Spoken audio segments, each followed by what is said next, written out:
బంగారు భవితకై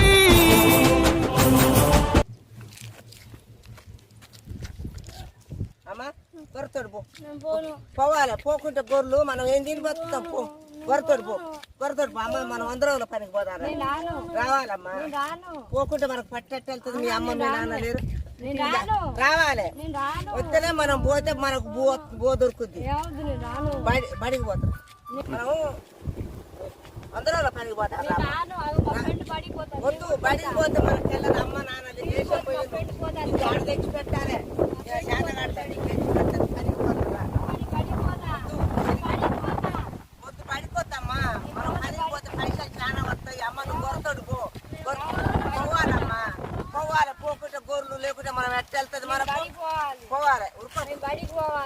బడికి పోతామ్మా. బడికి పోతే మనకు డబ్బులు ఎట్ట వస్తాయి. 100 రోజుల పనికి పో. గొరతోడు పో అమ్మ. గొరతోడు పో.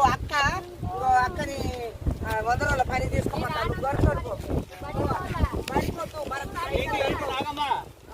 గొర్రెలతోటి 100 రోజుల పనికి పోదామంటారు సార్. పైసలు లేవు. వాళ్ళ అమ్మ నాన్న దేశం పోయిర్రు. మాకు ఇంటి వెళ్ళటాలు నా శాత కాదు. అది మనం బతుకమని అంటాను. అట్లా కాదు రాగమ్మ. సంధ్యా వీళ్ళు మంచిగా బడిగిపోయే పిల్లలు, చాలా మంచి పిల్లలు. వీళ్ళు ఉండాల్సింది పనిలో కాదమ్మా, బడిలో ఉండాలి. వీళ్ళని నువ్వు పని తీసుకపోతే ఎట్లమ్మా? ఎట్లా సార్ మరి ఇంటి వెళ్ళటాలే, పంటలు సక్కరంగా పంటలే, ధరలు లేవు, అప్పులు అవుతున్నాయి. ఎన్ని శితాకులకు పిల్లలు మన సమస్యల కోసం వాళ్ళ భవిష్యత్తును ఆగం చేస్తావమ్మా.